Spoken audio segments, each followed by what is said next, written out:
Hello everyone, this is section 14.5, the chain rule, and recall from Calculus 1 when we had single variable, if we have that y is a function of x and x is a function of t, then we could find dy dt by the chain rule. So we can't find it directly, this is really like composite functions. But we can find the derivative of y with respect to x. So it turns out that dy dt is dy dx, and then times the derivative of x with respect to t. And it looks like the dx is canceled, but we've talked about that before. There's nothing happening like that. That's just a consequence of the chain rule. So an extension of that theorem is if you have that x and y are both functions of t, and z is a function of x and y, then to find dz dt, we could use the chain rule, and because it's a function of two variables, it's the partial of z with respect to x times dx dt, and then plus the partial of z with respect to y times dy dt.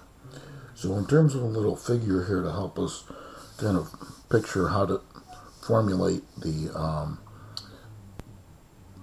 how to write the formulas, you could start with z, let's say, for example, and it's a function of x and a function of y, and so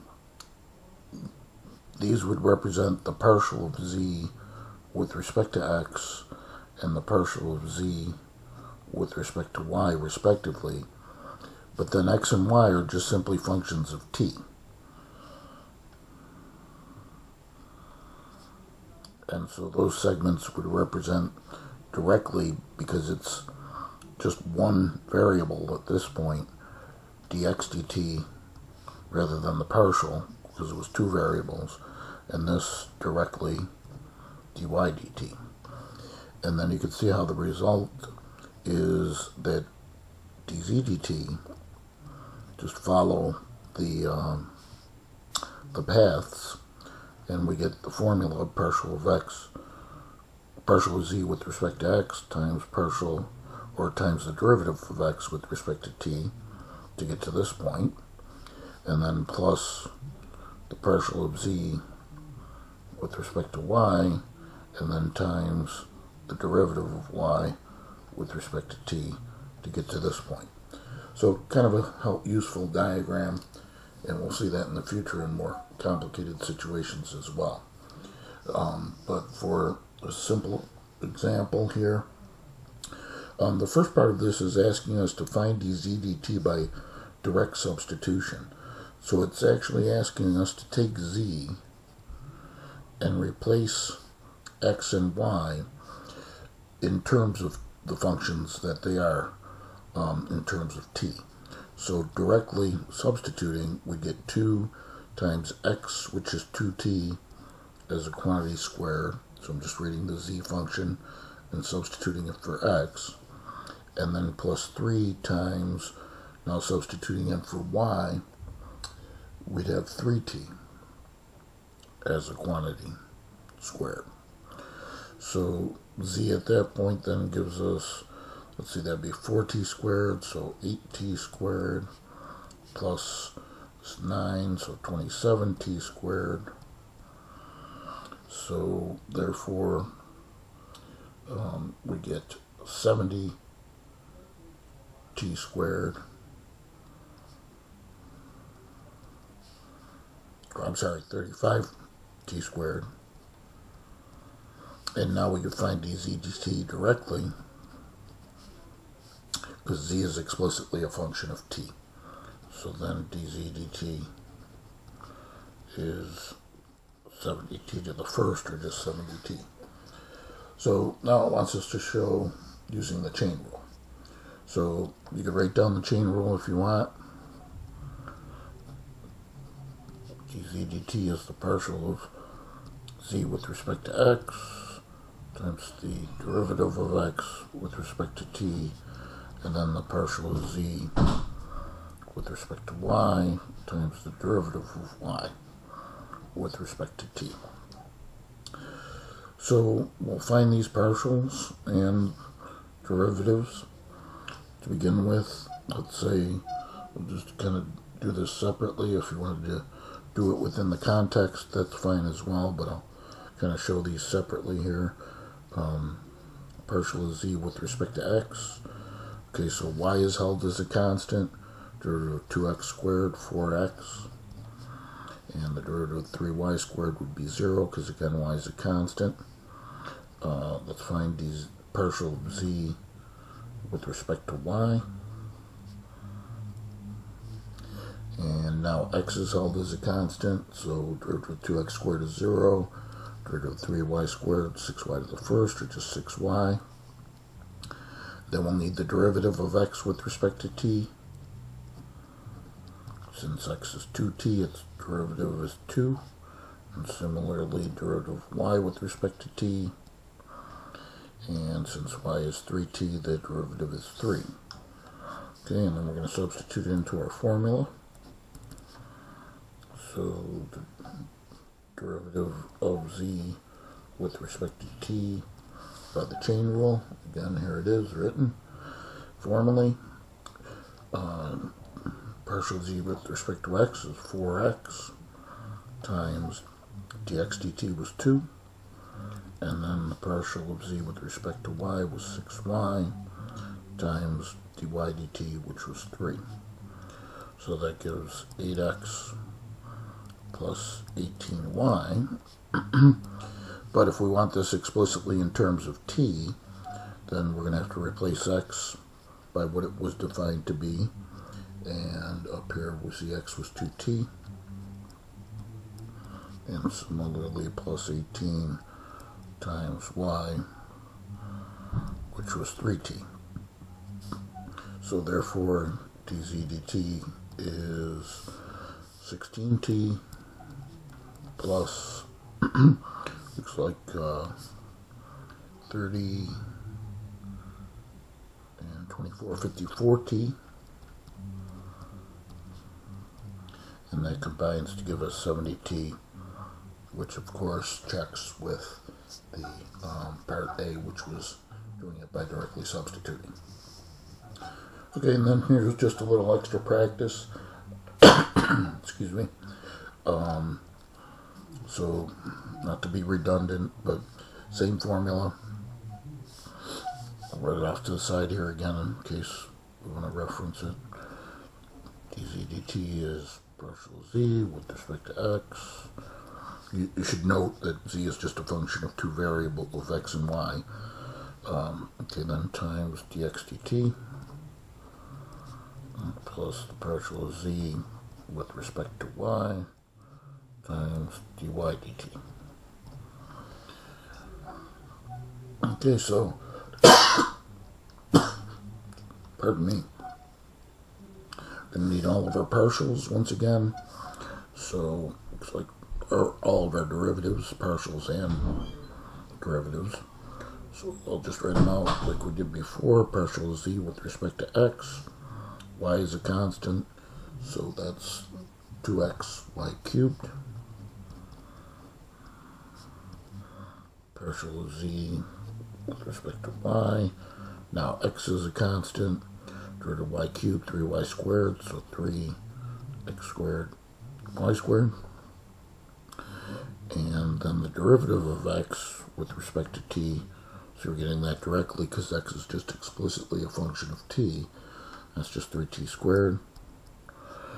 And then similarly, dy dt would be 4t cubed. So then we're substituting. And sometimes these problems are easy enough where you don't have to show all these calculations separately. You can kind of just follow along and plug them in as you go into the formula. But to show it more explicitly, dz dt then is the partial of x with respect to z, 2xy cubed times 3t squared, dx dt, plus the partial of z with respect to y, the 3x squared, y squared, times dy dt, which was 4t cubed. Okay, and if I do want it in terms of, explicitly in terms of t, well, I think I'll do this.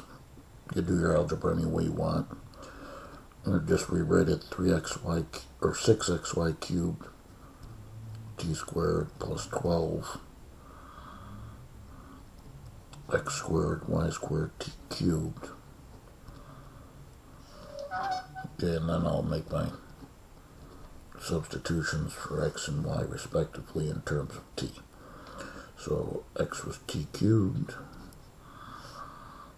y t to the fourth, that needs to be cubed, get the t squared, tagging along, and here we have plus 12, x squared, x was t cubed again, that needs to be squared, y was t to the fourth, that needs to be squared as well, and we got the t cubed tagging along, and so dz dt is, let's see, t to the fourth cubed is t to the 12th, another 3 factors, t to the 15th, t to the 17th, so 6t to the 17th plus, and then we've got 12, and I'm going to guess that this is t to the 17th as well, but let's check. 6 and 8 is 14, plus 3 is 17, yep, and we get 18 t to the 17th.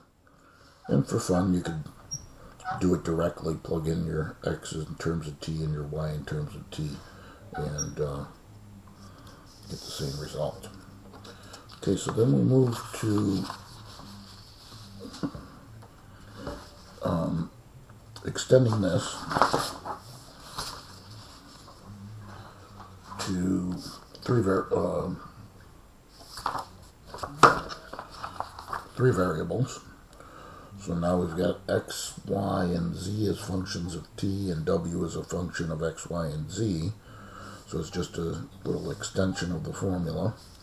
You can see the only thing we added on besides changing the z's to w's was the final dwz times dz dt. In terms of the figure, we're starting with a w. Now we're going to an x, y, and a z. And these would be all partials. I'm not going to be explicit, I'll just say partial, partial, partial. But then each of those are directly functions of t. So this would be all t's, and these are strictly the derivatives. And then you could build the formula that way. Partial w with respect to x times dx dt, and so on.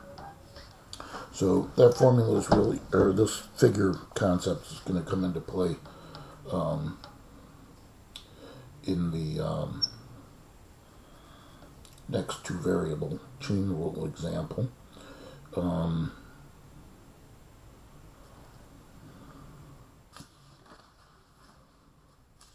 Okay, so we've got an example here.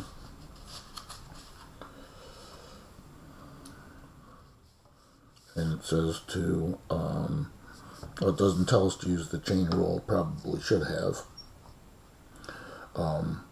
You could probably make the substitutions, or you could, and I know for a fact you could make the substitutions.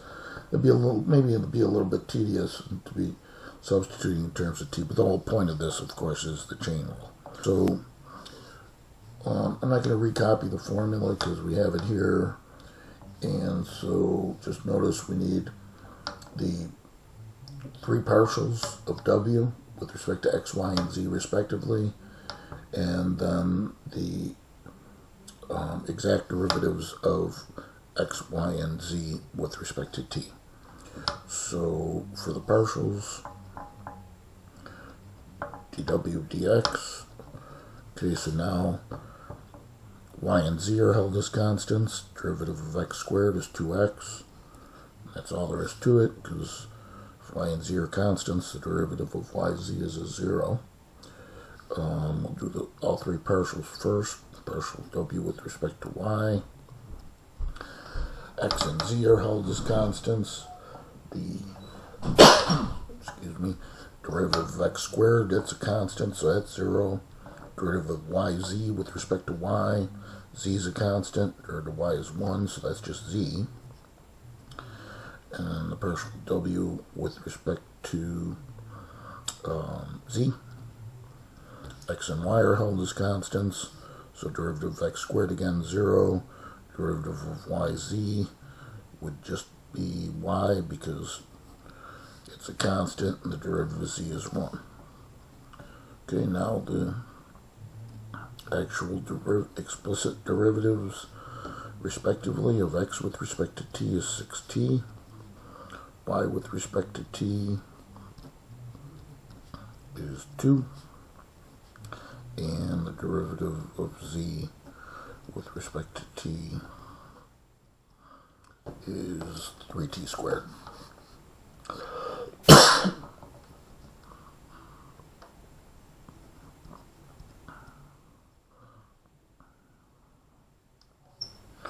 Okay, so now we make our substitutions, and again, I'm not going to recopy the formula because it's right here in front of us. So dw dt partial of w with respect to x is 2x times dx dt, which was 6t, plus the partial w with respect to y, which was z, times dy dt, which was 2, and then plus the partial w with respect to z, which was y, and then times dz dt, which is 3t squared. And so, let's see, I'll make this 12xt plus 2z, and then plus 3yt squared. And it does say to give the results in terms of t, so we'll have to make some substitutions. So dw dt for x, y, and z, that is, in terms of t. So we have 12 times, we want to replace x.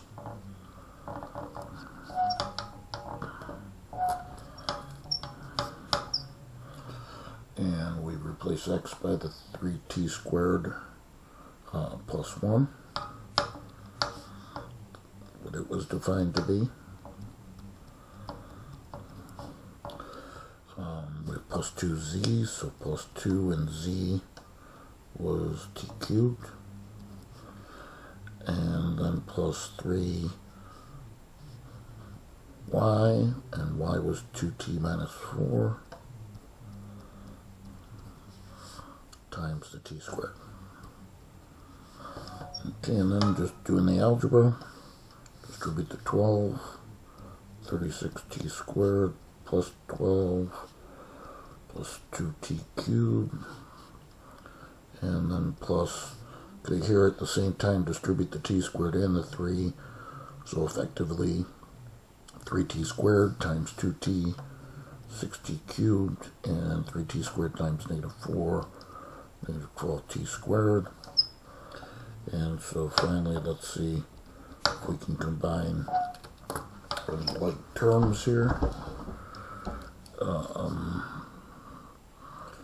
So let's see, here's a cube and here's a cube, then here's a squared and here's a squared, and that looks like it. So let's go for descending order of powers. Cubed first, 8t cubed, and then the squareds, 36 minus 12 plus 24 t squared, and then we've got that lonely constant of plus 12.